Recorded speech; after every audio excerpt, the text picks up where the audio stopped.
អត់សរសើរមិនបានរីសតមួយកន្លែងនេះមិនត្រឹមតែជាកន្លែងស្នាក់នៅទេប៉ុន្តែប្រៀបបានជាកន្លែងកំសាន្តដ៏ធំមួយដែលមានផ្សារភ្ជាប់ជាមួយនឹងសកម្មភាពផ្សេងសប្បាយដោយយើងមកលេងនៅទីនេះយើងអាចមកទទួលយកបទពិសោធន៍ថ្មីក៏ដូចជាអាចគយគន់ប្រឌិតយករូបភាពស្អាតជាមួយនឹងទេសភាពភ្នំវាលស្រែហុំព័ទ្ធជុំវិញដែលជាទីមនោរម្យដើម្បីបង្កើតអនុស្សាវរីយ៍ល្អៗជុំគ្នាសម្រាប់គ្រួសារនិងមិត្តភ័ក្តិជាដើមបាទជម្រាបសួរពុកម៉ែបងប្អូនស្វាគមន៍មកកាន់ Vanderland Sweet Resort គ្រាន់តែកន្លែង check in គេនេះក៏ធំដែរបាទមានតាក់តាំងឡានពីបុរាណយើងអាចមកថតរូបលេងអញ្ចឹងទៅណាហើយកាន់តែល្អយើងមកពីចម្ងាយហត់នឿយរយចកេះរយខ្នងអីយើងអាចម៉ាស្សាជាមួយកៅអីម៉ាស្សានេះបានមកស្រឡាញ់មុនទៅបន្ទប់គេងពួកខ្ញុំទាញកង់ជីលេងកំសាន្តសិនយើងអាចជីលំហែអារម្មណ៍ជាមួយនឹងទេសភាពព្រៃភ្នំក៏ដូចជាទៅញ៉ាំអាហារកន្លែងរ៉េសតរ៉ង់គេថ្មីនេះបងប្អូនគេរៀបចំស្អាតខ្លាំងមែនតើមើលពីលើទៅដូចលក្ខណៈស្លឹកឈើអញ្ចឹងមានឈ្មោះថា Vio ដោយហាងគេធ្វើលក្ខណៈជារង្វង់មូលមានកញ្ចក់ព័ទ្ធជុំវិញដោយនៅកណ្ដាលមានរៀបចំជាសួនចំហបែបនេះគឺថាស្អាតខ្លាំងមែនតើដោយហាងគេមានបម្រើដូចជាភេសជ្ជៈកាហ្វេអាហារពេលព្រឹកអាហារពេលថ្ងៃនិងអាហារពេលល្ងាចជាដើមយើងអាចមកទទួលទានញ៉ាំអាហារឆ្ងាញ់ជាមួយនឹងបរិយាកាសជុំវិញទេសភាពភ្នំបឹងវាលស្រែដោយសេវាកម្មក៏ល្អនិងរសជាតិវិញអត់និយាយលេងទេទីនេះគឺថាម្ហូបគេឆ្ងាញ់មកលេងទីនេះបរិយាកាសល្អស្លាស់មុខស្លាស់មាត់ហើយបើពេលយប់វិញពេលបោកភ្លើងមកភ្លឺចិញ្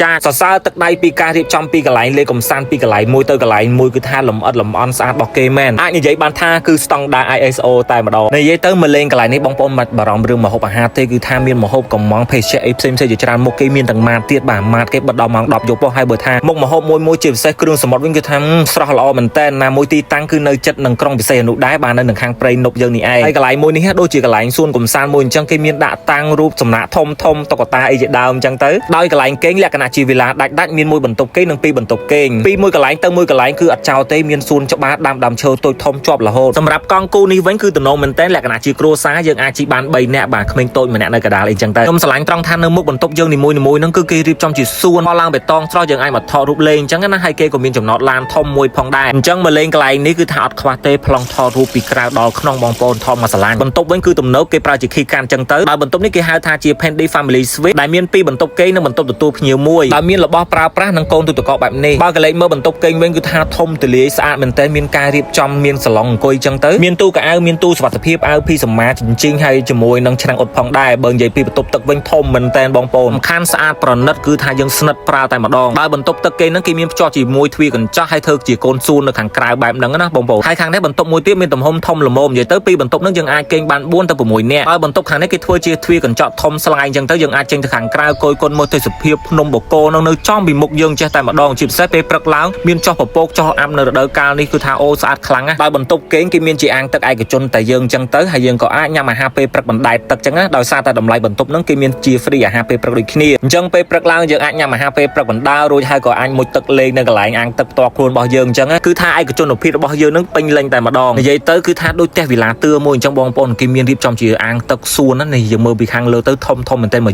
unit ហើយនៅនឹង resort គេហ្នឹងគេក៏មានរៀបចំជាអាងទឹកធំរួមមួយផងដែរដោយភ្ជាប់មកជាមួយនឹងសួនច្បារដើមឈើតូចធំយើងអាចមកហែលេងទឹកហ្នឹងបានមកស្រឡាញ់ហើយសំខាន់នៅកន្លែងអាងទឹកហ្នឹងគេមាន steam sauna ស្រីប្រុសផ្សេងគ្នាណានិយាយទៅមកលេងទីនេះគឺថាមកកញ្ចប់តែម្ដងគេគិតគូរមែនតើហើយសម្រាប់គ្រួសារដែលមានក្មេងតូចគឺថាត្រូវមែនតើហើយដោយសារតែកន្លែងនេះក៏មានជា playground មួយផងដែរហើយក្រៅពីហ្នឹងសម្រាប់សកម្មភាពកម្សាន្តក៏មានច្រើនដែរណាដោយព្រឹកនេះគឺខ្ញុំទៅជិះទូកនៅនឹងដងព្រែកនៅនឹងខាងក្រៅ resort នឹងតែម្ដងហើយសម្រាប់ការជិះទូកនេះយើងអាចជិះពេលព្រឹកក៏បានឬក៏ពេលល្ងាចអីក៏បានដែរបងប្អូនទៅតាមអាកាសធាតុជាក់ស្ដែងសម្រាប់សកម្មភាពជិះទូកនៅតាមដងព្រែកនេះគឺថា recommend មែនតើបងប្អូនយើងជិះបានច្រើនគ្នាដែរណាមកទូកនឹងហើយនិយាយថាទេសភាពតាមដងព្រែកអូស្អាតខ្លាំងមែនតើពេលអត់ខ្យល់ទឹកឡើងនឹងថ្កល់ដូចកញ្ចក់អញ្ចឹងហើយជិះទូកលើកនេះបាទមានជាអាហារសម្រន់ញ៉ាំជាមួយនឹងវាយអីអញ្ចឹងមកយើងអាចឈៀបាទជុំគ្នាគឺថាទំនងមែនតើសំខាន់គឺថាថតរូបបានស្អាតខ្លាំងទៀតអញ្ចឹងសម្រាប់បងប្អូនដែលចូលចិត្តធម្មជាតិនិងថតរូបបានស្អាតអីមកទីនេះគឺថាត្រូវហើយសម្រាប់ទីតាំងនៅនឹងខាងព្រៃនប់ខាងពិសេសនោះនឹងឯងបងប្អូនអាចជិះតាមផ្លូវលបឿនលឿនរួចបងប្អូនអាចចេញតាមច្រកស្ទឹងហាវហើយយើងបត់ទៅខាងព្រៃនប់វិញបាទផ្លូវហ្នឹងគឺស្រួលខ្ញុំតម្លាក់ Google Map ឲ្យមកភាពបន្ទាប់នោះគឺយើងអាចជិះ quad bike ដោយម៉ូតូគេមានទាំងម៉ូតូតូចម៉ូតូធំហើយមាននឹងឡាន off road ទៀតដោយការជិះនេះគេមានបុគ្គលិកម្នាក់អ្នកនាំផ្លូវអញ្ចឹងណាបងប្អូនបាទយើងជិះតាមផ្លូវលំតាមដងព្រែកអញ្ចឹងទៅហើយតែយើងជិះ adventure មើលទេសភាពព្រៃភ្នំហើយនិយាយថា adventure ប៉ិតរបស់គេមែនបាទខ្ទាតទឹកខ្ទាតផុកដល់ក្បាល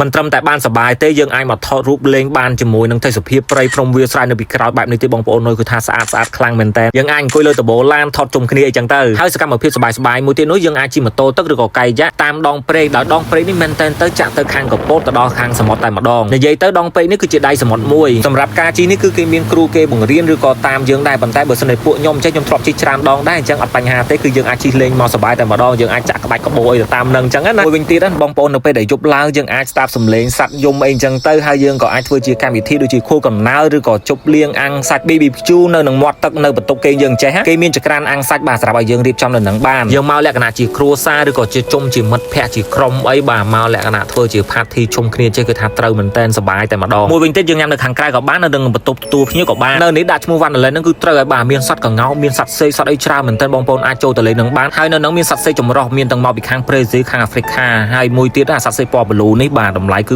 30000 ជាបាទពណ៌សនេះវិញអត់ខ្លាចយើងទេឃើញយើងអញ្ចឹងដើរមករោយើងហ្មងហើយក៏មានសត្វអន្សាយនិងសត្វកេងកងធំអីផ្សេងទៀតសរុបមក resort នេះគឺថាមានជីកញ្ចប់តែម្ដងមានចំណុចតាក់ទាញច្រើនបងប្អូនគួរតែមកលេងបានម្ដងអញ្ចឹងសម្រាប់ព័ត៌មានលម្អិតបងប្អូនអាចតាក់ទងទៅកាន់ page គេបានមានឈ្មោះថា Wonderland Suite and Resort បាទអរគុណជួបគ្នានៅវីដេអូក្រោយទៀតជម្រាបលា